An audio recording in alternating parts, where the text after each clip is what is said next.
Boa noite, senhoras e senhores. Sejam muito bem-vindos a esse 10º webinar da CONAMP, Diálogos Penais. Temos aqui presente hoje, e um privilégio poder fazer parte deste time aqui, Antônio Suxberger, nosso famoso Sux, professor, promotor de justiça do MP-DFT, membro auxiliar do CNMP, e também na dobradinha aí de ataque com René de Souza, promotor de justiça do MP do Mato Grosso, nosso vizinho aqui, e também membro auxiliar do CNMP, para darmos início a mais esse bate-papo com os membros do Ministério Público do Brasil todo, servidores, comunidade acadêmica, operadores do direito e todos aqueles que se interessam por este assunto. Conversávamos antes aqui num bate-papo que tem causado muita discussão com a classe, e isso vem num momento como esse para tentar aí, dentro dos ensinamentos e de dois experts no assunto, e falo isso porque desde a resolução 181 de 2017 do CNMP, trabalham, já escreveram sobre o tema, com um livro aí recém-lançado novamente, com artigos, e isso representa muito bem o Ministério Público Brasileiro, pessoas que têm escrito sobre o assunto, não só esse, e nos faz um pouco sair aí fora da caixa e pensarmos de uma maneira diferente do que, por vezes, a gente no dia a dia ali, trabalhando, operando este novo instituto do ordenamento jurídico brasileiro em termos legislativos, até porque vinha ali antes já sendo trabalhado por alguns, com base na resolução do CNMP. Estamos aí com esta plataforma. O ano passado tivemos a grata satisfação de receber aqui em Campo Grande tanto o Sux quanto o René, e agora, né, em razão da pandemia, estamos distantes fisicamente, mas com a possibilidade de estarmos pertos de forma calorosa, como vocês sempre nos tratam, e isso vem trazendo sempre ensinamentos para os membros do MP brasileiro, e hoje aí com a possibilidade desta plataforma poder também trazer para aqueles que se interessaram sobre o assunto. Um cumprimento especial aqui ao nosso presidente Manuel Murrieta, da CONAMP, e ao Pedro Ivo, presidente da Associação do Ministério Público do Espírito Santo, que coordena e organiza os webinars, e parabenizar ambos por esta ideia, e que tem aí tido êxito durante todo esse período da pandemia. Já temos discutido no âmbito da CONAMP da necessidade de manutenção, mesmo depois do retorno, e a possibilidade presencial da CONAMP poder, através de seus associados, membros do MP, e também com professores de fora, então, trazer a comunidade acadêmica para a discussão de temas tão relevantes. Meu muito obrigado, é um privilégio estar contigo, Sux, contigo, René. A dinâmica, passando para os ouvintes, que nós teremos aí uma fala inicial, introdutória de ambos, e depois vamos para os casos práticos. Quem tiver interesse, pode enviar as perguntas pelo chat ali no YouTube, e nós vamos acompanhando e trazendo dentro daquilo que mais ou menos programamos falar. Muito obrigado por todos aqueles que já estão nos acompanhando. Desejo já de imediato um bom evento para todos nós. Passo a palavra a ti, Sux, não pela idade, mas sim pelo A do nome aqui. Vamos na ordem alfabética, tá? E o René com essa cara de menino, né? Nosso 30 anos de MP, mas com o roxinho ainda de 29. Então, isso... Depois ele vai nos explicar, né, Sux, qual é o milagre, né, dessa juventude dele. Um abraço, obrigado vocês dois. Reiterando, é um privilégio estar aqui dividindo esta bancada virtual com vocês. Obrigado, Romão. Boa noite a todos. Cumprimento também quem nos acompanha pelo YouTube. Parabenizar a Conamp, né, por esse espaço de diálogo tão bem sucedido. Os diálogos que a Conamp tem feito por meio do canal têm sido excelentes, eu assisto, tenho acompanhado, e acho que democratizar o saber, ter um espaço público de debate, ter uma agenda de discussão de temas sérios e relevantes para as instituições, eu acho que é como você falou, talvez seja um legado positivo de um período tão difícil como tem sido esse da pandemia. Então, eu acho que esses espaços que se apresentaram aí como uma novidade criativa, oxalá permaneçam aí entre nós e gerem muitos frutos, e eu tenho certeza que iniciativas como essa vão pululando aí com um uso mais adequado da internet, um uso cidadão da internet, né? A gente tem que otimizar esses espaços e permitir mesmo a construção de alternativas para poder ter bons debates sobre temas que nos animam de uma maneira geral. E eu acho que a Conamp cumpre muito bem o seu papel social como entidade que congrega aí os membros do Ministério Público Brasileiro. Para mim é uma alegria estar aqui entre amigos, né?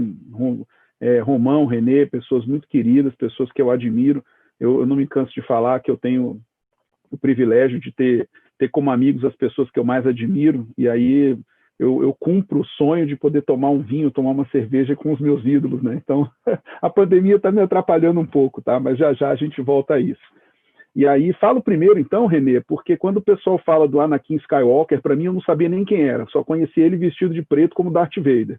Como você é mais novinho, já nasceu depois, o Anakin Skywalker era aquele cara com aquele cabelo de escovinha lá da década de 2000, que chorão, que ficava reclamando de tudo. Para mim, não. O Anakin Skywalker era o cara lá que estava dentro da roupa preta e estava matando todo mundo. Então, deixa eu ficar como velho aqui, ser o primeiro a falar. Já estamos em setembro de 2020. Então, falar do ANPP já não é exatamente mais uma novidade. Agora, o fato dos meses que se passaram com a vigência da lei, a chamada nominada lei anticrime, ela não nos dá exatamente uma certeza ou uma segurança para poder tratar suas inovações.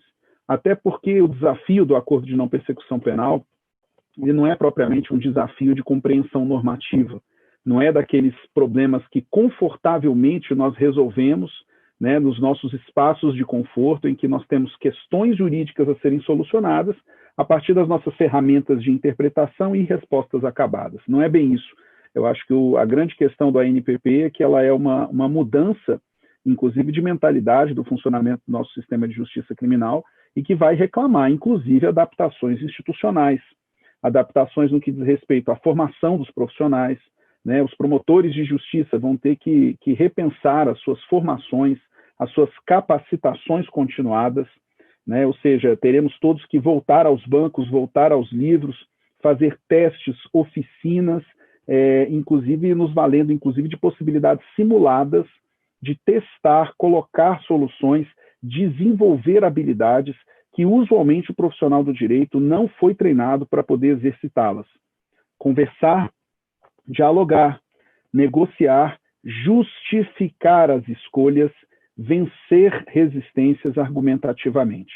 Essas são habilidades esperadas de todo profissional do direito. E agora não são mais habilidades esperadas de um promotor de justiça, são novidades exigidas de um promotor de justiça. Se antes a gente falava que essas qualidades eram atributos pessoais elogiáveis dos membros do Ministério Público, agora elas se tornaram nada mais nada menos do que um requisito para o exercício legal de suas atribuições. Então vejam o tamanho dos desafios que a gente tem pela frente. O acordo de não persecução penal, positivado no artigo 28A do CPP, eu sempre tenho tentado destacar isso, ele cumpre uma função importante do ponto de vista convencional até mesmo, Romão, que é dar oportunidade de nós racionalizarmos a judicialização de casos penais. Por que eu gosto de me lembrar dessa premissa? Porque todo mundo, desde a segunda metade da década de 80, informalmente, durante a década de 70, todo mundo se ocupa do que é uma justiça criminal que minimamente consiga equacionar os casos que lhe chegam.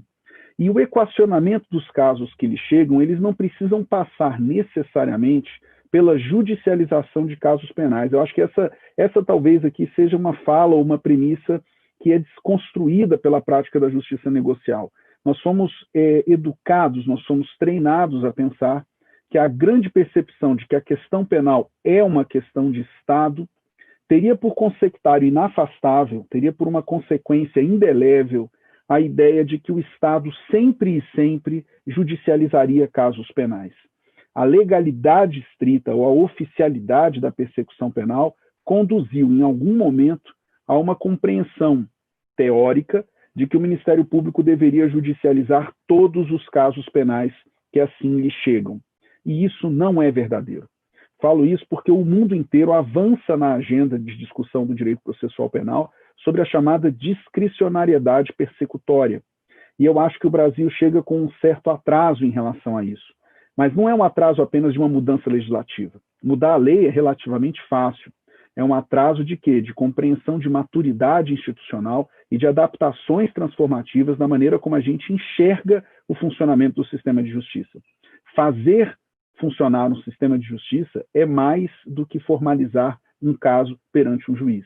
Eu diria até que na maneira como se encontra institucionalizada hoje a nossa justiça, o mais fácil que pode fazer um promotor de justiça é simplesmente oferecer uma denúncia. Talvez o desafio aqui de atenção à questão subjacente que todo caso criminal traz, e, sobretudo, a atenção necessária à vítima dos crimes, seja efetivamente melhor atendida pela possibilidade de racionalizarmos a porta de entrada do sistema de justiça.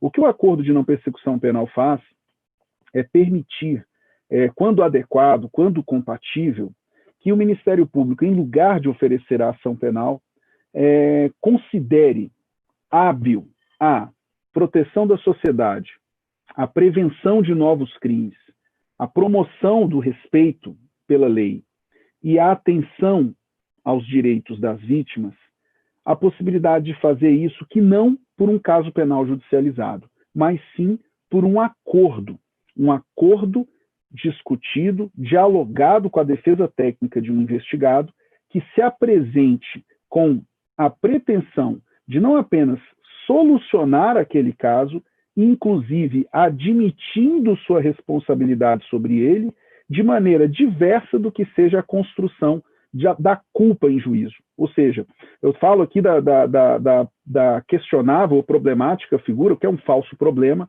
do acordo de não persecução penal exigir a confissão do investigado. A confissão do investigado ela é uma medida de responsabilização do investigado, expressão mais ampla que pode ser equacionada por meio de uma sentença criminal. E a diferença aqui da justiça negociada para uma justiça criminal decorrente de um processo que culmine numa condenação é o fato de que a justiça negociada conta com voluntariedade na construção dialogada de uma solução de um caso que chega ao sistema de justiça criminal.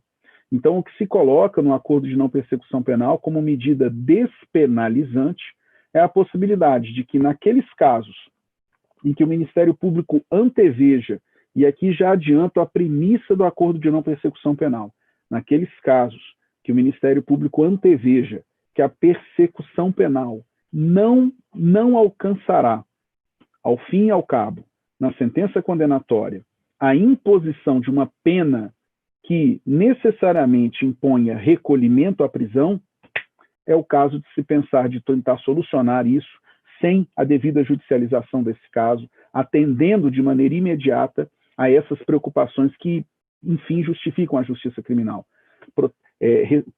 Promoção do respeito pela lei, promoção dos direitos das vítimas, prevenção de novos delitos, proteção da sociedade, são vetores que eu leio aqui, se alguém tiver curiosidade, podem ler esses pontos aqui nas regras de Tóquio, por exemplo, de 1990, quando estabelecem lá medidas que podem e devam ser tomadas antes de se formalizar o processo. E aí eu sempre gosto de lembrar isso, né? O Conselho da Europa, por exemplo, ele já tinha recomendações de adoção de medidas despenalizadoras, de alternativas penais, inclusive com a construção de equivalentes penais, como são os casos das condições construídas no ANPP, não são penas, embora elas se cumpram como se penas fossem, embora elas guardem projeção extensiva como se penas alternativas fossem, mas elas não têm o grau de coercibilidade e não derivam de um poder jurisdicional que se imponha por reconhecimento de uma culpa em juízo. Pode parecer apenas um jogo de palavras, mas nós sabemos o quanto pesa na vida de um cidadão o estigma de responder a um processo crime, o estigma de figurar como condenado num processo criminal. A solução do acordo, ela é uma solução que chega ao processo penal, tal qual chega com a mesma força para todo o sistema de justiça, no processo civil, nos processos coletivos, que é a demanda de você realizar o atendimento e o acesso à justiça por múltiplas portas, por várias possibilidades. Como é que esse reclamo não alcança a esfera penal? Será que estamos em outro universo? Evidentemente que não. Então, é um esforço de uma agenda regulatória da discricionariedade do titular da ação penal, surge como uma resolução do CNMP, o legislador se apropria dessa ideia positiva por meio da Lei 13.964, com esse texto do artigo 28A. Faço aqui uma consideração crítica, se me permitem, René e Romão, no sentido de que se era para ser lei, talvez o legislador pudesse ter adotado algumas possibilidades de detalhamento ou mesmo alternativas do que simplesmente reproduzir as disposições da resolução. Porque a resolução foi pensada para ser justamente um ato infralegal, ainda que amparado num direito convencional. Já que era para ser lei positivada, as medidas talvez guardassem maior detalhamento. Mas coisa que depois a gente entra em mais detalhes quando a gente já estiver debatendo. Mas por hora faço essa advertência. E aí o que temos hoje? Temos hoje a necessidade de superar resistências, né?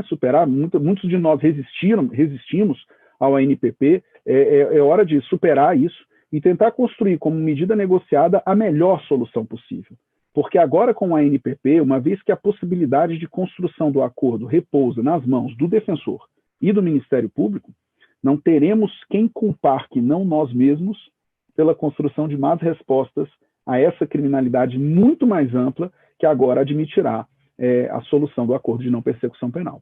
Né? Então, falamos aqui de crimes cuja pena mínima seja de até 4 anos, escapam dessas possibilidades os crimes, por exemplo, em situações de violência contra a mulher, escapam aqui as soluções e hipóteses de crimes hediondos ou a eles equiparados, e esses crimes escapam unicamente porque, por determinação convencional ou constitucional, são casos em que previamente se tem um vetor de política criminal, em que não se pode abrir mão da responsabilização penal em juízo. A confissão aqui é a medida que traz o defensor técnico do investigado também para a solução negociada do caso. Porque é importante lembrar isso. Se o ANPP exige a confissão formal e circunstanciada do investigado, o que faz o legislador é atrair o defensor técnico para a decisão racional de saber se ele entende por vantajoso ou não o acordo, inclusive permitindo que a decisão sobre a eventual viabilidade da persecução penal que subjaz o ANPP seja efetivamente robusta ou não. E aí, enfim, para além dos requisitos subjetivos que estão lá descritos em lei, eu acho que eu não preciso me deter sobre eles, interessa mais aqui também a maneira pela qual nós construiremos essas condições que, por determinação legal, serão sensivelmente mais benéficas do que a eventual pena que adviria de uma condenação.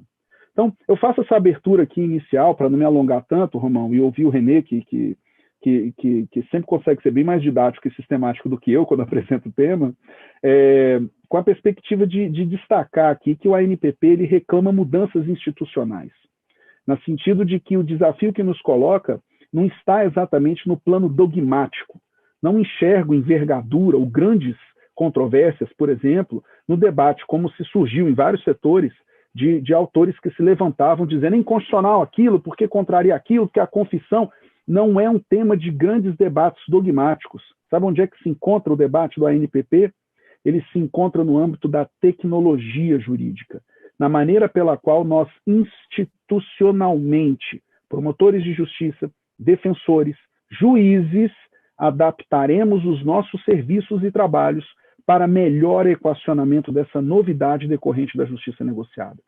É uma oportunidade que temos de fazê-lo por meio da prestação de um serviço que agora se mostre adequado, próprio e mais próximo dos cidadãos, que nos livremos do direito formular, o direito dos modelos, o direito daqueles fluxos de trabalho quase que imutáveis, que nós consigamos minimamente construir soluções caso a caso. Eu sempre me lembro de uma frase que eu gosto muito do Hassemer, quando ele diz que o direito penal não se presta para solucionar problemas. O direito penal, quando muito, se presta para decidi-los. E eu acho que o ANPP, na medida em que ele afasta a judicialização do caso, pode permitir, com artesania, com cuidado e com essas exigências agora de habilidades que nos serão tomadas de todos, advogados, promotores e juízes, construamos soluções mais adequadas e tragamos à luz uma figura que tem sido vilipendiada ao longo dos anos, chamada vítima criminal. Então, por que não possamos pensar no ANPP como uma novidade que efetivamente nos imponha novas posturas institucionais? Faço aqui a minha fala inicial, mas eu estou mesmo curioso para poder ouvir o René. Obrigado, viu, Romão? René, com a palavra, amigo. Obrigado, Sux. Gente, boa noite a todos. É uma alegria realmente participar de mais um Diálogos aqui da CONAMP e uma satisfação tremenda estar ao lado do nosso amigo Romão Ávila, nosso mentor, meu orientador. Eu já disse a ele isso antes, né? O Suxberger vai continuar sendo meu orientador durante muitos anos, minha carreira jurídica, minha carreira aí, docente. É uma satisfação dividir aqui esse evento virtual da CONAMP com vocês. Quero também saudar o Manuel Murrieta, dizer que foi uma iniciativa muito bem-vinda esta, né? Um dos grandes legados da pandemia, sem dúvida nenhuma, é a frutificação, a realização de eventos por meio dessa tecnologia, por meio das comunicações virtuais, e isso, sem dúvida nenhuma, deve permanecer vigendo, né? Ocorrendo, porque, sem dúvida nenhuma, isso tem produzido bons frutos de multiplicação do conhecimento e aproveitamento, inclusive, para o conhecimento das posições institucionais, né, colocadas pelo Ministério Público e de outros representantes do sistema de justiça criminal, que também acaba sendo muito importante essas discussões, justamente para o conhecimento e a difusão adequada de institutos novos, como é justamente o Acordo de Não Persecução Penal. Eu vejo que o debate ocorrido com o Acordo de Não Persecução Penal, como colocado pelo Suxberger no início, antes da vigência da lei anticrime, principalmente enquanto ainda vigorava a Resolução 81, era um debate um tanto quanto, primeiro, de resistência, muitas vezes disfarçado sob a roupagem de que havia uma resistência por causa da forma com que o Instituto foi concebido, mas no íntimo desse cidadão, na maioria das vezes, havia sim uma resistência quanto à própria ideia de uma justiça consensual no direito penal, isso muito moldado em razão de uma certa prevalência do princípio da obrigatoriedade, da maneira como o promotor de justiça via a sua atuação, uma atuação praticamente robotizada.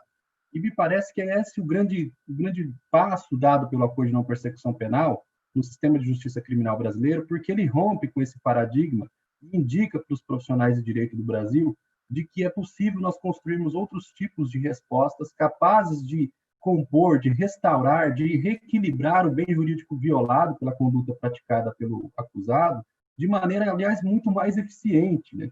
Então, me parece que o que a lei anticrime faz, além de produzir uma redenção ao Acordo de Não Persecução Penal prometido e entregue pela Resolução 181, que foi muito mal compreendida e muito mal recepcionada pelo meio jurídico, foi, primeiro, a continuidade dessa evolução racional de cultura do sistema de justiça criminal brasileiro e, além disso, né, procura-se empregar a justiça criminal de alguns dos ideais que, como colocou o Sux, já permeiam vários países do mundo, que são os ideais da justiça consensual.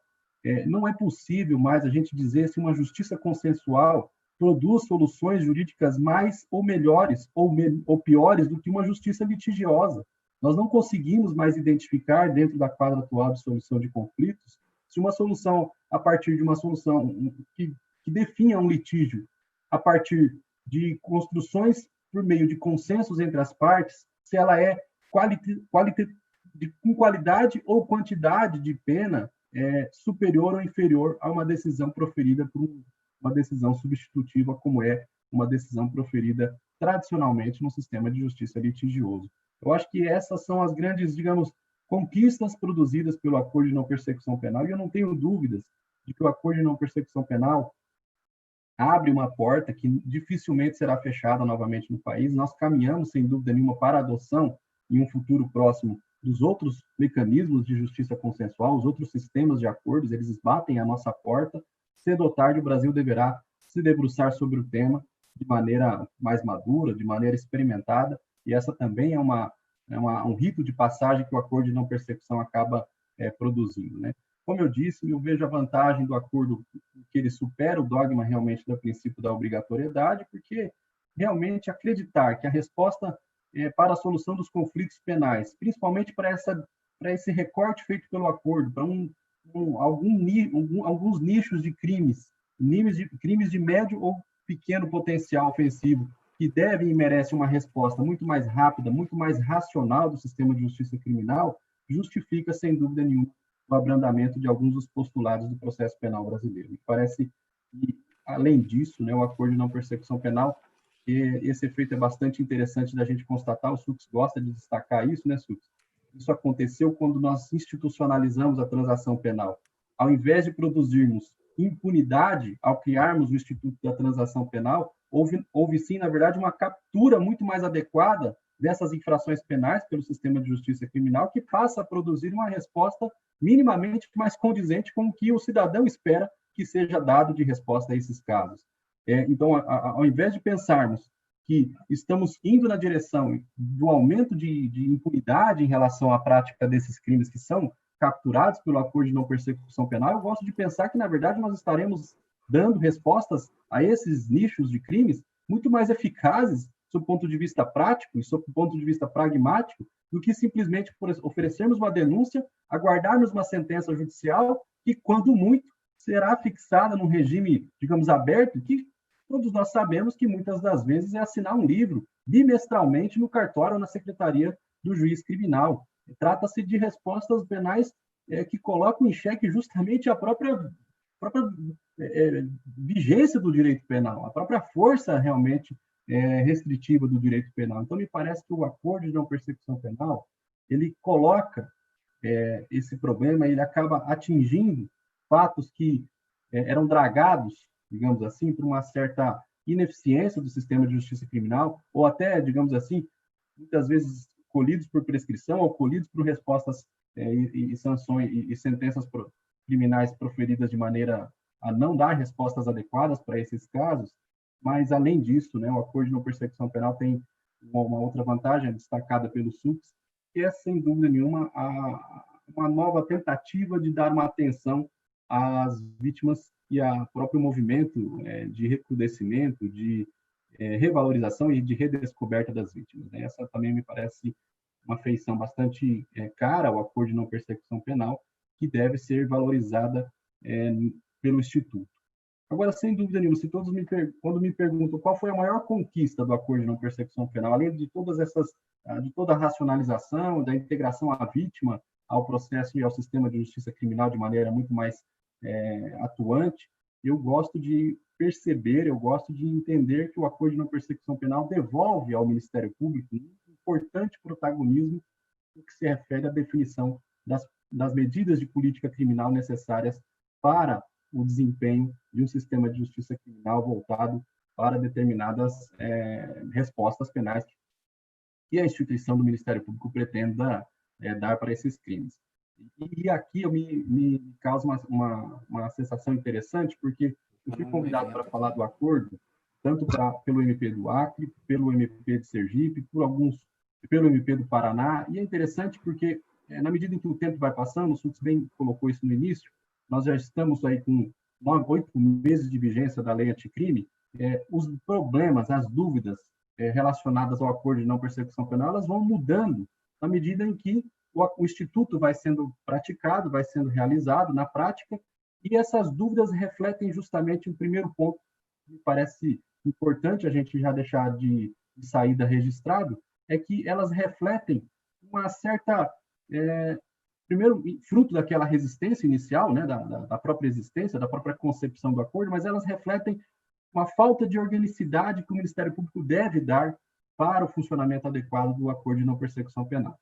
O acordo de não persecução penal, ao devolver ou ao integrar o Ministério Público como um dos principais protagonistas de uma política criminal voltada para objetivos que a própria instituição deve conceber, ele devolve também à instituição do Ministério Público uma maneira que a instituição deve criar critérios por meio de, por exemplo, enunciados, resoluções, capazes de emprestar uma uniformidade e uma atuação homogênea dos promotores de justiça.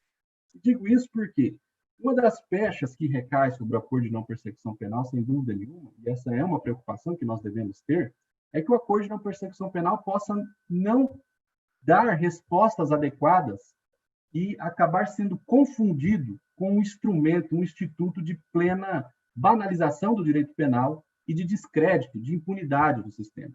Isso acontece porque nós tomamos emprestado um pouco do que construímos ao longo desses anos com a própria transação penal.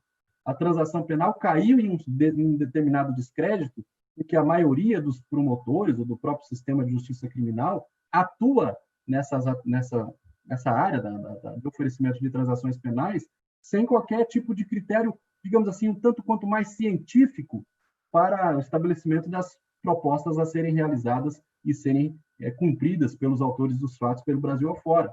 Isso causa, sem dúvida nenhuma, uma certa desconfiança. Essa desconfiança não é somente de nós, operadores do direito, que trabalhamos no sistema de justiça criminal, mas também existe na população. Não são poucas as reportagens, os noticiários que dizem que o sujeito foi levado pela justiça criminal e o problema dele foi solucionado no pagamento de cestas básicas.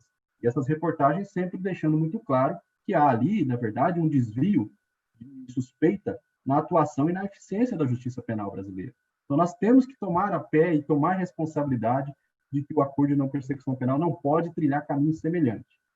Para isso, penso que o promotor de justiça e os ministérios públicos, daí me parece o acerto da CONAMP em realizar um evento como esse, é as instituições começarem a trabalhar a edição de enunciados, de resoluções, de orientações para os promotores de justiça para que não haja essa banalização do acordo de não persecução penal. Ainda que isso, como colocamos, eu e o Romão estávamos conversando há pouco, ainda que isso custe a edição de enunciados muito mais precavidos, no sentido de não oferecimento e não cabimento de acordos em situações mais polêmicas.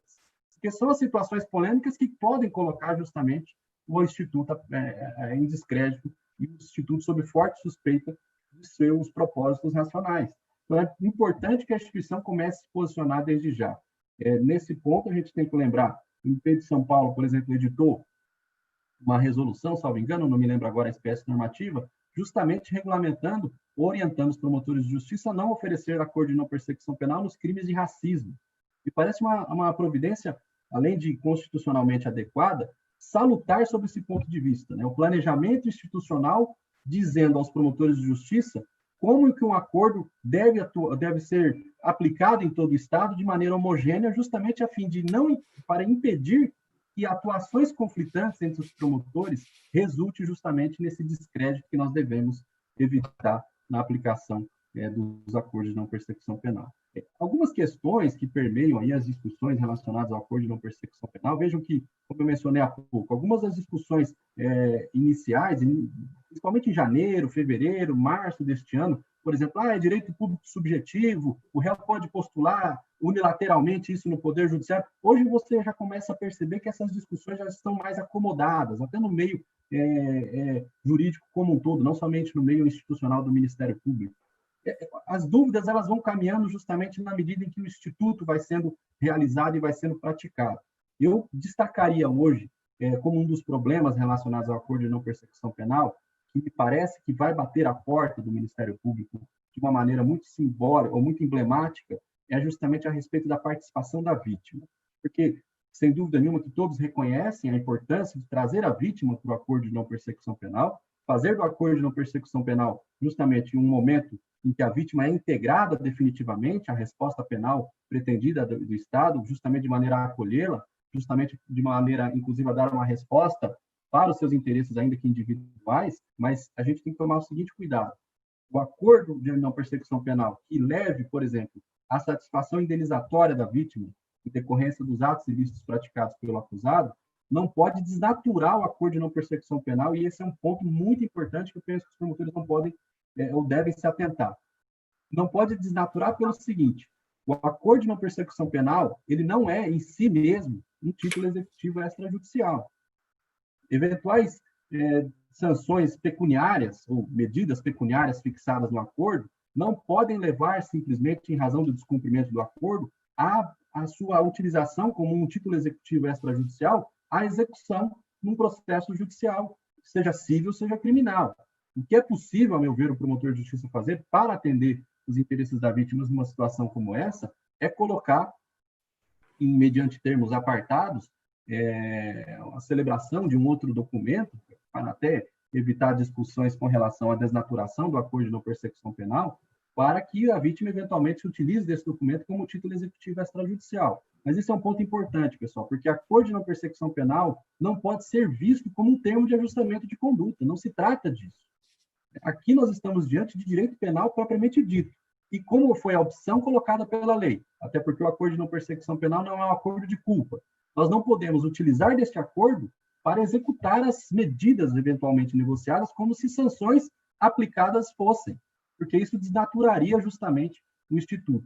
Penso até que nós podemos até um dia avançar para um acordo de culpa, um procedimento abreviado, e assim resolvermos essa pendenga. Mas hoje, da maneira como ele foi construído pelo legislador, o acordo de não persecução penal não pode ter essa transmutação. Então, coloco aqui esse problema inicial para mostrar para todos e tentar aqui, na minha fala, demonstrar exatamente isso.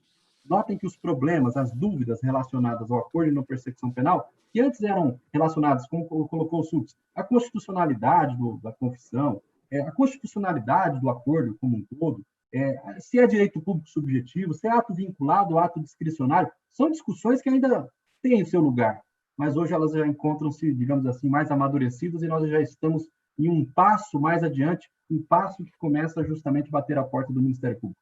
Se hoje eu tivesse que dar um conselho à instituição do Ministério Público Brasileiro, quem estou eu para fazê-lo, né, seria: nós temos que editar resoluções, regulamentações para uma atuação homogênea da instituição no que se refere ao acordo de não persecução penal, porque não tem nada mais nocivo para o cidadão, para o próprio sentimento de confiança que o cidadão deve ter com o sistema de justiça criminal, do que bater a porta de um promotor e ele entender que, por exemplo, a importação de medicamento de um país estrangeiro configura contrabando, e o promotor do lado entender que é tráfico de entorpecentes. Não entra na cabeça do cidadão esse tipo de discrepância. Nós não podemos evitar, nós temos que evitar esse tipo de conflito, porque ele só coloca o Instituto e a instituição em descrédito. É por isso que penso que temos que pensar seriamente na edição desses enunciados pela instituição, pessoal. Essas aí são a minha fala inicial e minhas considerações para a gente abrir os debates das questões práticas, né, Sux? Legal. Obrigado, Renê. Obrigado, Sux. O chat aí está bombando com indagações.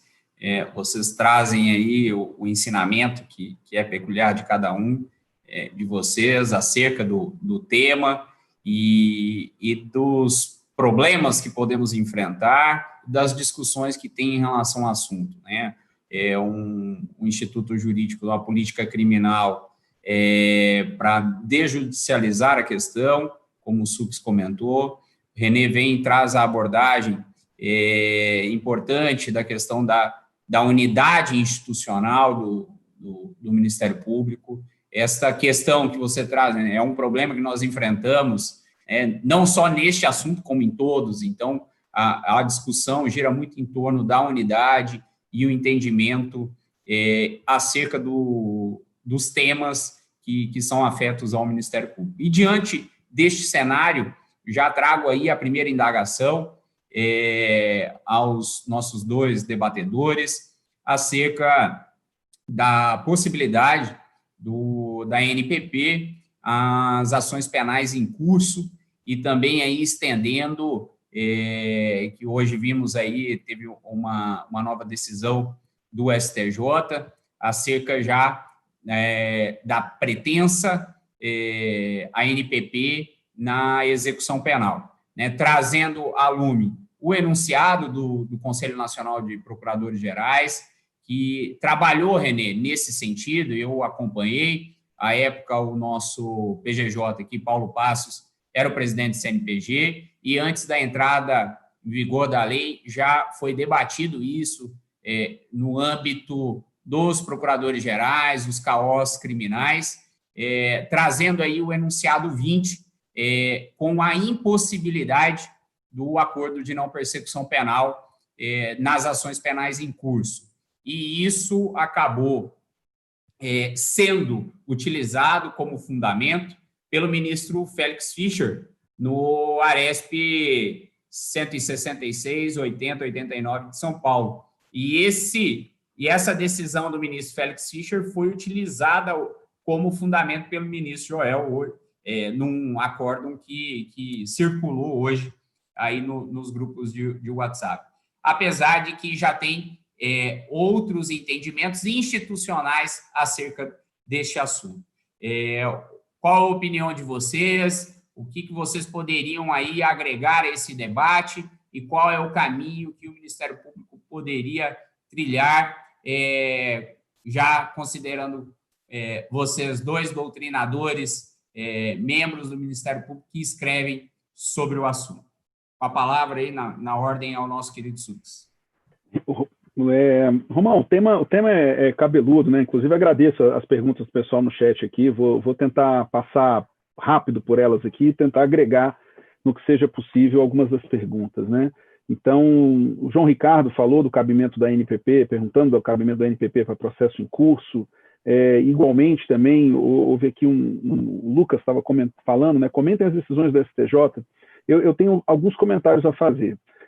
Primeiro, se nós olharmos a nossa experiência jurisprudencial, o cabimento do ANPP para processos em curso, ou seja, um instituto despenalizante que antecede o exercício da ação penal, tem solução de extinção de punibilidade, e se assim o faz, trata-se de norma penal de conteúdo material claramente, né? Eu gosto de destacar isso porque misto, Romão, é pão, queijo e presunto. Não tem esse negócio de misto, norma mista. A questão é, se traz condão de extinção de punibilidade, ela vai observar o regime de ultratividade da lei penal que seja mais benéfica. Então, eu não preciso enxergar nisso aqui um teste genus. A questão toda é, por ser instrumento despenalizante e trazer extinção da punibilidade, ela vai trazer esse condão.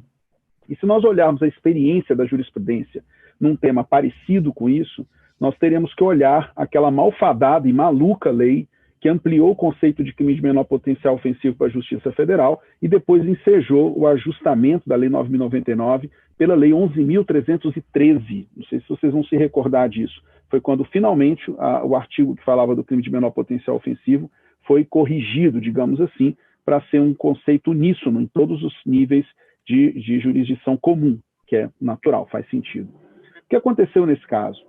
Quando a jurisprudência se deparou com a alteração de um instituto despenalizante que antecede a ação penal e perguntados os tribunais se esse instituto deveria igualmente ter cabimento para as ações penais que se encontravam em curso quando da vigência da lei, a jurisprudência de então, num desenho de transação penal que não é igual do ANPP.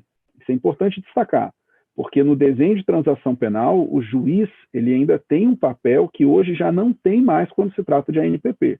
Parágrafo 14 do artigo 28A, ele não tem por sujeito o juiz. Quem eventualmente pleiteia a revisão do ato do promotor é o próprio investigado. O juiz não é sujeito de controle do exercício da justiça negociada pelo titular da ação penal. Ah, mas eu vou tomar por extensão o 28. Cuidado, porque você vai estar criando um teste genus. A mesma lei que trouxe o 28A trouxe um 28 que diz que também o juiz não será sujeito do controle da discricionariedade persecutória do Ministério Público, o que será uma palavra última e definitiva do próprio Ministério Público, provocada pela vítima, no caso do 28.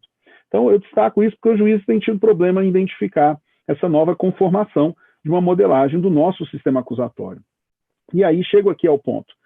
De uma maneira geral, se a gente for olhar a experiência dos tribunais, a resposta vai ter que ser afirmativa. O acordo cabe para processos em curso. Estranhíssimo. Porque, tecnicamente falando, você fazer incidir um instituto que antecede a ação penal quando a causa já se encontra judicializada é um acochambramento e de uma bizarrice estranha. Afinal de contas, você vai pedir uma confissão formal de alguém cuja culpa está sendo discutida em juízo. Se falar, então, que o cabimento desse acordo cabe para feitos já sentenciados, esse caráter extremado de solução de casos concretos a partir de casos não pensados pelo legislador se torna ainda mais grave, porque, afinal de contas, nós já temos culpa formada em juízo ainda que sujeita à recorribilidade. E aí o que você vai fazer é exigir que o sujeito confesse, formal ou circunstanciadamente, para acordar. Então, para ser breve na minha resposta aqui, particularmente, eu acho que o ANPP sim alcançaria os processos em curso, mas cujo marco temporal último fosse a sentença. Acredito que, a partir da vigência da lei, a primeira oportunidade de fala nos autos tem que ser expressada pelo Ministério Público para dizer se o caso admite ou não um acordo. E aí já mato aqui, inclusive, uma pergunta feita pela colega, acho que foi a Natália, que perguntou o que a gente acha do MP se manifestar no sentido de só oferecer a NPP se a defesa requerer. Acho isso daí de um erro brutal. O exercício do acordo de não persecução penal, ele é um exercício que se encontra dentro da discricionariedade persecutória. Seria a mesma coisa de dizer que o MP só vai denunciar se alguém cutucar ele para ele denunciar. Não é o caso. Ele tem que dizer sobre a possibilidade de acordo. Ele não atua de maneira condicionada. Ao contrário, ele precisa externar desde logo para não criar um tumulto no processo, no sentido de permitir que o processo tramite e lá na frente o sujeito diga, eu queria o acordo, e por que não disse anteriormente? E aí é justo dizer por que o titular da ação não afirmou inicialmente, uma vez que ele teve palavra nos autos, quando já da vigência da lei. Então, a manifestação tem que ser do Ministério Público, na primeira oportunidade de dizer, quando já da vigência da lei. Eu destacaria ainda, para além da fala do Romão, que menciona o enunciado 20, o recentíssimo enunciado 98 do Ministério Público Federal, está disponível no site do MPF, eu vou até colar depois o link aqui no nosso chat do YouTube, para quem estiver acompanhando, mas cuja lição é interessante, porque traz aqui uma lição de um texto complicado, o enunciado, se me permitem a crítica, tem um texto complicado, mas que toca a maneira pela qual, inclusive, o STJ está decidindo a questão. E aí eu já mato aqui essa pergunta para poder passar a palavra para o Renê. O que o STJ tem dito sobre esses casos? Gente, a leitura da jurisprudência dos tribunais superiores, ela não pode trazer perguntas que os tribunais não são hábeis a responder. Tem acontecido de maneira frequente que a defesa tenha aventado a ANPP para réspes já interpostos. E nós sabemos que a inovação da tese do recorribilidade extraordinária não é admissível dentro da corte. E aí, então, como é que isso aparece dentro do STJ? Por meio de embargos ou agravos, em que a defesa diz, eu preciso falar sobre isso agora porque a lei nos colheu, a vigência da lei nos colheu depois da interposição do recurso. E aí o STJ diz uma resposta que não tem como ser diferente. Ele diz, eu não posso abrir em sanchas ao cabimento de um acordo se as partes assim não se manifestaram até o momento. E aí traz a conclusão, é por isso que não cabe acordo aqui. Então eu preciso escapar um pouco das emendas e entender tal como os casos se apresentam nessas cortes.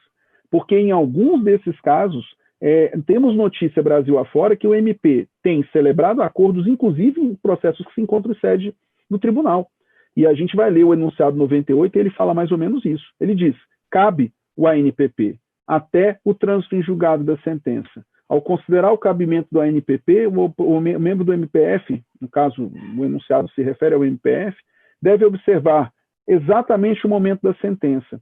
E para fazer eventual acordo depois de proferida a sentença, analise caso a caso se a construção do acordo se mostrará mais adequada ou proporcional para a solução do caso, porque em regra não caberá. A regra é, não cabe, mas se ele entender que o acordo é solução mais adequada para a solução daquele caso concreto, ele poderá propor. E alguém vai me dizer, poxa, mas então a parte vai ficar sujeita ao arbítrio do membro do Ministério Público? Aqui não há espaço de arbitrariedade, porque a marcha do processo já não admite mais a solução negociada. É esse o ponto. Ela pode ocorrer? Ela pode ocorrer, justamente porque o que se autoriza aqui é que a solução negociada se sobreponha à eventual mantença de uma culpa já afirmada em juízo. Mas é importante deixar claro, as amarras e controles estritos da discricionariedade persecutória têm o seu lugar regular quando exercitadas no momento adequado de incidência do Instituto, medida despenalizante. Quando se trata de incidência do Instituto por uma extensão ou ultratividade decorrente de casos cuja culpa já foi reconhecida em juízo, a construção do acordo observará caso a caso. Não esperemos e não aguardemos do tribunal uma frase que não lhes caberá, dizer se cabe ou não cabe acordo de não persecução penal em sede de acórdão. Essa frase ela é irrespondível, os tribunais não dirão isso, porque se fizerem isso, eles simplesmente vão matar processos em curso com uma solução que quebra, inclusive, a sistemática da lei. Me alonguei demais, Renê, e aí eu já te deixo aí a fórmula de fogo aí para poder responder as outras perguntas do nosso chat, tá? Mas fico à disposição aqui. Eu acho que essa posição de que o acordo durante no curso da ação penal, o recorte me parece adequado é justamente até o oferecimento até o proferimento da sentença. E acho que esse é o recorte adequado, porque a partir daí, a contraprestação que é dada pela celebração do acordo ao ente estatal que desempenha atividade persecutória, que é o Ministério Público, já é de menos importância, tendo em vista que a sentença ela já fixa, digamos assim, pressupostos a respeito da culpabilidade do acusado que tornam praticamente dispensável a eventual obtenção da confissão qualificada e circunstanciada. Então, me parece que é esta a razão principal pela qual o recorte até a sentença deve ser entendido como o tempo ou local mais adequado para o cabimento do acordo de não persecução penal durante a ação penal. Agora, uma questão que me chama a atenção nessa polêmica toda é que, admitido o acordo de não persecução penal para além da fase da sentença ou em qualquer fase da ação penal, o cuidado que penso que deve ser tomado é que, celebrado o acordo numa situação como essa, o processo penal deve ser suspenso. Não há aí solução de mérito propriamente dito, e eu digo isso porque se houver uma extinção do processo, seja lá com que tipo de decisão que se possa emprestar, seja lá qualquer natureza dada essa decisão, o eventual descumprimento do acordo resultaria no novo oferecimento da denúncia e isso acabaria, eventualmente, produzindo, se não efeitos relacionados à prescrição, ao perdimento da qualidade das provas a serem produzidas neste novo processo penal. Então, me parece que uma das medidas que, se o promotor de justiça, como colocou o SUPS, dentro de um exercício de viabilidade, de vantagem estatal para a celebração de um acordo durante um exercício de uma ação penal, que ele deve fazer é a postulação da suspensão desse processo e não a extinção, porque não há sequer situação cabível para isso, né? Espaço normativo no Código de Processo Penal para isso. Agora, tem uma outra questão envolvendo o acordo celebrado em grau recursal, que, pelo visto, já surgiu aí essa polêmica também, que diz respeito a quem faz esse acordo se o processo está em grau recursal. É o membro do Ministério Público e o membro do Poder Judiciário que atuam junto ao tribunal, ou é o membro do Ministério Público e o membro do Poder Judiciário de origem? E a discussão ela remonta aí um vazio, porque o Código de Processo Penal não tem um desenho adequado para solucionar esse problema. Penso que nessas situações deve ser aplicado subsidiariamente o Código de Processo Civil, que ensina que nessas situações a atividade jurisdicional de primeiro grau foi exaurida. E exaurida está de maneira que, inclusive, quem pode eventualmente realizar a celebração do acordo com as suas tratativas, negociações de celebração e eventual homologação são os membros do Ministério Público e do Poder Judiciário que atuam junto a essas instâncias superiores. Isso, inclusive, pode eventualmente ser questionado, né, porque isso pode resultar em uma eventual supressão de instância, mas a supressão de instância nessa situação decorre da própria construção hierárquica que o Poder Judiciário foi construído no nosso país. Me parece que não temos outra solução para este eventual problema, né? Agora, a regra de ouro, sem dúvida nenhuma, uma situação para vislumbrarmos o cabimento de um acordo de não persecução penal durante o ajuizamento de uma ação penal, e aqui me parece um traço distintivo importante de ser bem fixado do acordo de não persecução penal para a transação penal, é a obtenção de uma contraprestação vantajosa ao ente estatal persecutório. Porque a transação penal, embora ela tenha a natureza de justiça consensual, todos nós sabemos que a atividade negocial, as tratativas relacionadas à transação penal, ela é quase que unilateral, tendo em vista que o Ministério Público, o órgão persecutório, quase não ganha nada com a obtenção da transação penal. O acordo de não persecução penal ele é conformado de uma maneira distinta. A confissão ela se apresenta no acordo de não persecução penal como uma contraprestação, como uma prestação justamente equivalente, sinalagmaticamente equivalente às vantagens que o acusado obterá com a celebração do acordo. Então, me parece que a regra de ouro para que o promotor de justiça decida, um membro do Ministério Público, que se cabe o acordo de não persecução penal na fase de uma ação penal, não é somente o fato de estar ali desjudicializando um caso que poderia ali levar anos para ser julgado, mas, sem dúvida nenhuma, a obtenção de uma qualidade probatória adequada frente à confissão obtida neste processo. Então, me parece que essa decisão deve ser permeada por essa regrinha bem simples da gente aferir caso a caso, e é como colocou o Sux, que a maioria dos casos o promotor vai ter que ter a condição de analisar o cabimento do acordo nas ações penais. Agora, sem dúvida nenhuma, só para encerrar esse tema, uma questão que vai bater muito forte nas portas da nossa jurisprudência é o fato da sentença desclassificatória que retira uma imputação inicial de um crime que não tinha cumprimento dos requisitos formais de cumprimento, de cabimento no acordo de não persecução penal e que faz com que a imputação inicial recaia para um crime que passa a contemplar formalmente o acordo de não persecução penal. Se essa decisão, a meu ver, for proferida ainda no juízo ali prelibatório do 396A do Código de Processo Penal, me parece muito mais visível as vantagens que o órgão persecutório tem em celebrar um acordo numa situação como essa. Se essa sentença desclassificatória é realmente uma sentença no final do processo, me parece que devemos exercer novamente aquele juízo de conveniência a respeito da obtenção das vantagens decorrentes da obtenção dessa confissão qualificada do acusado que foi condenado, embora não condenado na imputação inicial. Agora, de todo modo, volto a ressaltar, mesmo nesses casos, sempre importante ressaltar, me parece que o promotor deve requerer a suspensão do processo, Romão, para evitar justamente embaraços processuais insolúveis, porque se ele pede simplesmente a extinção do processo para fiscalizar do acordo e depois o sujeito descumpre o acordo, o novo oferecimento da denúncia me parece uma situação de uma extrema desvantagem para o órgão persecutório e ela deve ser evitada. Ótimo, René. Obrigado também pelas palavras do Sux. Podemos verificar aí que é um dos temas acerca da NPP que causa o maior nível de discussão e nós teremos um tempo aí pela frente, um caminhar acerca da possibilidade ou não da NPP em curso, né? Das ações penais em curso. Como o Sux disse, né, chega no STJ já no momento em que já não se discute mais ali a questão de mérito, tem sido levado, este caso do ministro Félix Fischer foi num agravo, num RESP, e isso vai fazer com que o entendimento seja firmado pela instituição. É isso que a gente vê à tona aí. E o CNPG tem discutido esse assunto, na última reunião trouxeram novamente à tona, e é algo que nós vamos aí ter tempo para discutir, e é lógico que o dia a dia vai nos trazer uma resposta de maior efetividade.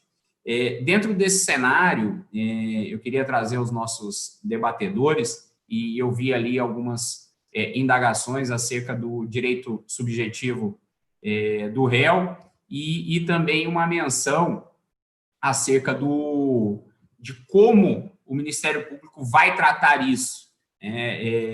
Eu cito que aqui no nosso estado, aqui no Mato Grosso do Sul, teve uma recomendação do corregedor, junto com o CAO criminal, para que o membro do Ministério Público, ao oferecer a denúncia, ele coloque na cota ali o porquê ou não, fundamenta o oferecimento ou não do acordo. Então, ali ele está justificando do porquê ele está fazendo ou do porquê na verdade, do porquê que ele não fez a ausência dos requisitos necessários para o acordo. Talvez seja esse aí um dos caminhos, não sei o que o René e o Sux pensam a respeito disso, da questão deste direito subjetivo, desta manifestação do membro, se um dos caminhos é essa questão da cota da denúncia, e esse protagonismo do MP. Lembrando que a NPP ele traz para o Ministério Público, e eu cito, mais uma vez aqui, o Estado, o Procurador-Geral de Justiça de então, Alexandre Maio, instituiu um núcleo da NPP, com coordenador no núcleo, salas especializadas para esse acordo, para essa mudança de cultura. E isso vai fazer, já traz o Ministério Público como protagonista desse acordo, só que nós temos que criar meios, como o Sux falou em sua fala inicial, porque não fomos treinados para este acordo e para este tipo de negociação. E trazendo um pouquinho aí dentro dessa questão do direito subjetivo do réu, manifestação do MP, a posição do juiz. O juiz, ele, ao discordar do membro do Ministério Público acerca do não cabimento do acordo, ele, pela lei, e o que a gente tem seguido aqui é o artigo 28, mas, por vezes, o magistrado tem designado ali audiências e ele mesmo oferecido o acordo em contrariedade com aquilo que diz a lei. A posição dos três aí, eu queria que, se fosse possível, vocês nos passassem um pouquinho nesse triangular dessa relação processual penal. É difícil, né? A lei muda, as práticas não mudam. Há uma dificuldade de se entender que esse caso que acontece aí, ele é um caso que tem pululado aí, não é uma exceção, não. Vários juízes têm se antecipado para exercer esse anômalo papel de fiscal da discricionariedade do Ministério Público. E não, ele já não detém mais esse papel. Eu entendo que há uma preocupação de regularidade procedimental. O que é a regularidade procedimental? Especialmente nesse problema criado, que é o ANPP para processos em curso, é importante que o juiz, igualmente, como responsável, né, pelo impulso oficial do processo já instaurado, isso é importante destacar, a gente tem um processo de partes acusatório, mas instaurado o processo, o juiz dá impulso oficial a ele. Então, ele tem uma preocupação procedimental, de sorte a permitir que o processo justamente, vou usar o jargão, caminhe para frente. Mas isso não o coloca na posição anteriormente que ele ocupava de ser um fiscal dessa discricionariedade. Então, faço esse comentário aqui porque é absolutamente esdrúxula a figura de que ele venha a ofertar o próprio benefício da justiça negociada e, diga-se de passagem, isso vulnera aqui 25 anos de compreensão jurisprudencial e as missões de súmula vinculante 35, súmula 698 do Supremo, enfim, posicionamentos que já caíram por terra e não me parece ser o caso de resgatá-los, até porque, a fortiori, com maior razão, a redação do parágrafo 14 não autoriza que o juiz assuma esse papel, essa figura. Eu colocaria aqui na esteira do que o René colocou, né, na esteira do que o René asseverou, que essa discussão mesmo sobre direito subjetivo do acusado, né, ela é um equacionamento de uma pergunta que eu sempre que aparece esse debate, eu gosto de fazer aquela pergunta chata que o menino de 5 anos de idade faz, né? O menino de 5 anos de idade tem aquelas perguntas de base que nos incomoda, né? Eu sempre pergunto, assim, quando alguém fala, é direito subjetivo do acusado, eu falo, o que você quer dizer com isso? O que você quer dizer ao afirmar que é direito subjetivo? Porque toda vez que alguém me pergunta isso, parece para mim que é óbvio que é direito subjetivo do acusado. Mas isso não tem por consecutário o fato dele ser exigível judicialmente ou observar a possibilidade de injunção judicial para a sua implementação. Se você entende que direito subjetivo do acusado significa injunção judicial para a sua implementação, a resposta é negativa. Agora, se você compreender que existe controle do Estado, possibilidade de revisão do ato do promotor de justiça e a manifestação última e fundamentada da instituição dizendo sobre o cabimento, claro que é direito subjetivo. Tanto é que, diante da recusa injustificada, o parágrafo 14 diz que ele pode provocar a instância revisional do MP. Revisão do ato último do Estado, quando exercita a manifestação de parcela de sua soberania do Estado, e é isso que um promotor faz quando exercita a ação penal, tem que ser sujeito a controle. E sendo sujeito a controle, trata-se de um direito subjetivo do jurisdicionado. Agora, isso não significa dizer, repito, que direito subjetivo seja sinônimo de injunção judicial, como esse caso absurdo que você conta, Romão, de que um juiz propôs o acordo. Isso não faz o menor sentido. Se me permitir só um comentário ainda, a respeito de algumas perguntinhas que foram colocadas aqui, antes de eu deixar o René comentar essa questão de como equacionar isso, né? Eu colocaria aqui uma preocupação no sentido de que não vejo com bons olhos a manifestação, por exemplo, que simplesmente acompanhe por cota a fala do ANPP. Equaciona o problema processual, parabéns, mas não soluciona o caso que ele apresenta ali. Até porque a cota ela não parece guardar consentaneidade com o fato de que você precisa ouvir a vítima e saber o que é a quantificação do dano.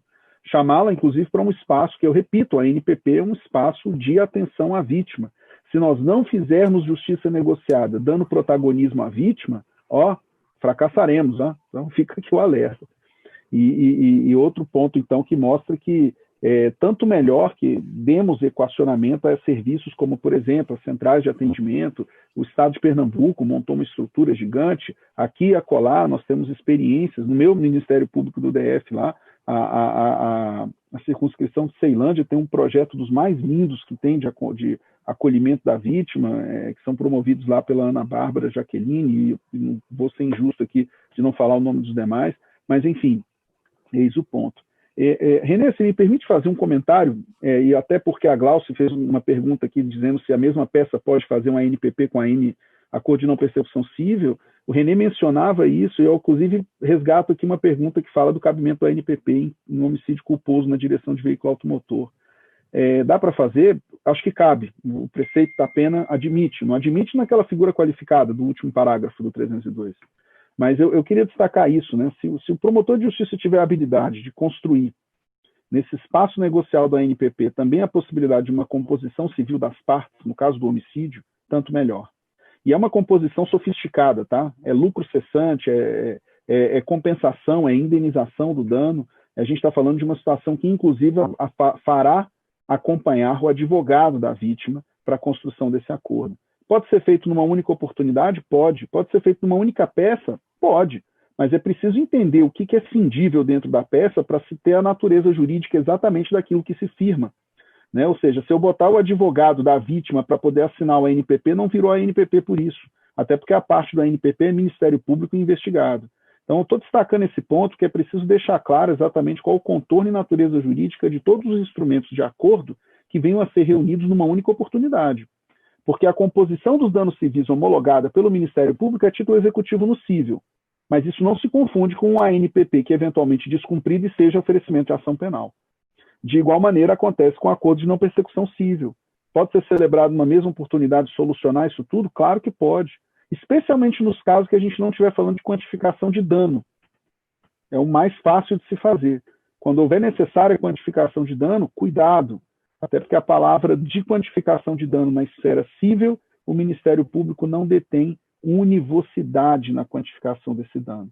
Então, é preciso ter muita sensibilidade na construção desse acordo, porque, repito, é como acontece no acordo de leniência que o René tem um livro que comenta, junto com o nosso colega Rogério Sanches Cunha, um excelente livro, que ele comenta, inclusive, porque o acordo de leniência ele reclama, repito, plurivocidade na definição do quanto. Então, tem que ter sofisticação aqui, mas, sobretudo, o fato de se construir na mesma peça ou não é desimportante. O que precisa ser cindível é a natureza jurídica de cada etapa desse acordo, porque as consequências do descumprimento são distintas em ensejar consequências jurídicas distintas.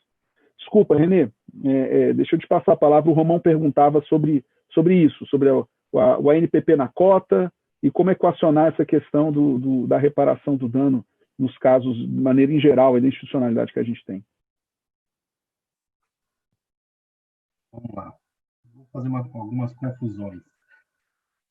Essa questão do homicídio culposo cometido na direção do veículo automotor, sou bem convencido de que ele é possível, porque me parece que, tendo em mira, né, que o acordo de não persecução penal visa alcançar justamente aqueles casos que, via de regra, seriam aplicadas penas restritivas de direito, me parece que haveria uma adequação.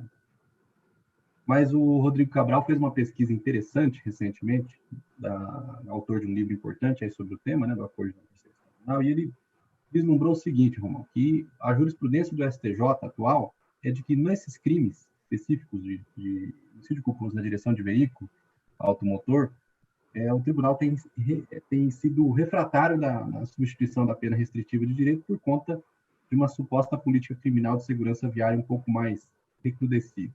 Em razão disso, opta-se pela fixação do regime de penas, né, em privativa de liberdade. Mas isso não elimina justamente o problema que a gente coloca no início, né, da própria sustentação lógica e até teleológica do acordo de não persecução penal, porque ele visa justamente evitar que esses casos, que teriam aí uma resposta penal de duvidosa credibilidade, sejam alcançadas por esse descrédito, por essa suspeição de que uma sentença penal condenatória num caso como esse praticamente não serve para nada, tendo em vista que o regime aberto e semiaberto no Brasil, que é justamente onde deverão ser cumpridas essas penas, são, via de regra, bastante benevolentes. Então, me parece que assim mesmo diante dessa posição firmada pelo STJ, eu me inclino em defender que o acordo de não persecução penal para os casos de crimes de homicídio culposo cometido na direção de veículo ainda assim sejam colhidos pelo acordo de não persecução penal. No que se refere a ser direito público subjetivo ou não do acusado, como eu falei, essa é uma discussão que tinha mais tutano, né, mais força logo no início em que o Instituto nasceu. Naquela ocasião havia muitas posições no sentido de que muita gente escrevendo sobre a impossibilidade, tomando emprestado um pouco daquilo que se consolidou no que se refere à suspensão condicional do processo, inclusive entendimento simulado, né, pelo próprio Supremo Tribunal Federal, de que não, a suspensão condicional do processo não poderia ser obtida via postulação judicial e aí entregue pelo Poder Judiciário como um favor, uma causa de diminuição de pena unilateral, porque ele pressupõe justamente uma parcela de negociação que faz participar o Ministério Público ativamente. E, em razão disso, o Ministério Público, quando se queda inerte ou quando ele não propõe o acordo de não persecução penal, a única saída cabível para uma situação como essa seria a provocação via a instância revisional, que é a previsão normativa do artigo 28 do Código de Processo Penal. Só que aqui a gente cai em uma armadilha atualmente, porque o novo 28, ele se conjuga ao 28A de maneira um pouco distinta, já que agora não cabe esse tipo de controle pelo Poder Judiciário. É claro que nós estamos aqui numa situação de uma zona cinzenta tremenda, porque não sabemos o desfecho da ADIM concedida em face da lei anticrime, mas o fato é que a conformação dada pela lei anticrime ao 28 retira do Poder Judiciário essa participação de questionar a atuação de um promotor de justiça, principalmente quando ele atua no sentido de movimentar a persecução penal, porque propor o acordo de não persecução penal tem exatamente, ou guarda exatamente a mesma natureza de provocar a tutela jurisdicional do bem jurídico violado pela norma penal, pela conduta do sujeito, só que por uma outra maneira, de um outro modo. E ao invés de ser por meio de uma ação penal, é por meio de uma outra solução, a solução negociada. E agora a solução prevista pelo CPP, e principalmente aqui no acordo de não persecução penal, no caso de uma negativa de promotor de justiça, está prevista no parágrafo 14, que é a resignação do investigado. E a lei não fala mais nada a respeito da participação, da possibilidade do Poder Judiciário realizar esse tipo de intervenção. Então, realmente me coloca aqui a dúvida, principalmente se a liminar não for confirmada, a liminar concedida que suspendeu o artigo 28 do CPP, conferida, com a redação conferida pela lei anticrime, se o Poder Judiciário poderá questionar o não oferecimento do acordo de não persecução penal, valendo-se do artigo 28 do Código de Processo Penal e remeter a provocação do caso ao Procurador-Geral de Justiça. Essa questão toda levanta agora sim uma polêmica, já debatemos sobre isso antes, e eu gostaria de compartilhar com os colegas, e aqui sim nós encontramos um problema grande na regulamentação do acordo de não persecução penal, tal qual ele está concebido e tal qual está previsto no novo 28 do Código de Processo Penal. Porque é o seguinte, a legislação coloca que quem pode, então, se resignar com o não oferecimento do acordo é o investigado. Ok, então o promotor se manifesta fundamentadamente contrária à propositura de um acordo de não persecução penal, numa situação concreta, mas, e aí, em razão disso, ele oferece a denúncia criminal, mas o investigado, não satisfeito com a posição do Ministério Público, impugna essa decisão administrativa do promotor de justiça de não oferecimento do ANPP, e essa impugnação, que deverá ser conformada por autos apartados, é remetida, então, à instância revisional. A pergunta que se faz é o seguinte: o que acontece com a ação penal? Porque a ação penal, a denúncia foi entregue. A ação penal, então, foi deflagrada. Aí acontece uma situação problemática, porque se o Procurador-Geral de Justiça reforma ou resolve reformar, entende que o promotor cometeu um equívoco ao não propor o acordo de não persecução penal, só que se o juiz já recebeu, por exemplo, a denúncia, a decisão do PGJ não pode desfazer um ato judicial. E aqui nós caímos numa armadilha, digamos, procedimental, de fluxo procedimental. E aqui me parece algumas situações que podem ser pensadas por uma situação como essa. Então, o investigado que impugna uma decisão de um promotor de justiça e não oferece o acordo de não persecução penal e espera a revisão dessa decisão pela instância revisional do órgão do Ministério Público, me parece necessário que ele postule a suspensão do processo até o desfecho dessa decisão do Procurador-Geral de Justiça. Essa postulação no processo criminal ela é incomum, mas me parece uma das soluções, como colocou o Sux. Diante de um mundo novo que se abre, inclusive procedimental, do acordo de não persecução penal, me parece uma solução capaz de conciliar esse problema de fluxo causado por essa má redação, ou é uma redação imprecisa que o artigo 28A empresta para o acordo de não persecução penal. Não sei se você pensa dessa maneira ainda, Sux, e gostaria de fazer mais algumas observações, mas penso que esse é um tema interessante, porque os colegas vão começar a se deparar com esse problema. Não oferecer o acordo, o sujeito requerer uma revisão disso, por enquanto, essa revisão vai ser postulada para o Poder Judiciário, por conta da vigência do antigo, vamos chamar assim, do antigo 28 do Código de Processo Penal. Se esse antigo 28 acabar essa postulação dessa revisão de negativa de oferecimento de ANPP, será feita ao órgão de revisão do Ministério Público, só que o promotor de justiça já vai ter oferecido a denúncia em face do investigado. E aí, como conciliar, em razão da autonomia mesmo do Poder Judiciário, de não se submeter, depois de recebido uma denúncia, a uma decisão administrativa do Procurador-Geral de Justiça. Né? Concordo. É o perigo desse teste genus, né? Por que teste genus? A vigência de um dispositivo concomitante a outro cuja situação não foi sequer cogitada ou considerada pelo legislador. Afinal de contas, o 28A teria convivência com o 28, tal como pretendido na 13964, mas eu estou absolutamente de acordo com essa possibilidade por você aventada aí. Eu destacaria aqui também uma pergunta bem interessante que menciona a questão da oferta do ANPP já em audiência, né, por ocasião de uma única audiência aqui. Ou seja, será que seria possível fazer uma única audiência em que as partes, no acordo, ao todo fato, discutissem as cláusulas e, havendo aceitação, pudesse o juiz, ao final, homologar? Acredito que sim, não há problema algum. O ponto aqui, me parece, é que nessa etapa, ainda que numa audiência em juízo, não haja participação do juiz. Então, o uso dos espaços judiciais, inclusive o uso do serviço judiciário, não é sinônimo de participação do juiz na construção do acordo. Então, isso é uma experiência que tem pululado o Brasil afora, destacaria esse ponto, né? Por exemplo, colegas que têm negociado com juízos, por exemplo, a designação de um dia da semana para a pauta, e falam, olha, sexta-feira, sei lá, quinta-feira é o dia da ANPP, e aí designa a pauta lá, por exemplo, às 13h30, e aí às 17 horas o juiz chega e homologa os acordos, eventualmente celebrados. É possível? É possível. O ponto todo que se precisa atentar aqui é que nessa imaginação institucional sejam observadas as premissas aqui. As premissas exatamente se amparam no fato do juízo não participar do acordo. Se eu pudesse acrescentar um comentário aqui já, Romão, e eu de olho aqui na hora, porque eu sei que a gente acabou avançando um pouco. Sim, à vontade. Eu faço só um comentário aqui em acréscimo ao que o René colocou, e vejo que isso também é uma preocupação que surgiu aqui nas perguntas do chat, né? Que são as hipóteses de emendácio e mutácio. Qual que é o ponto que eu ia destacar aqui?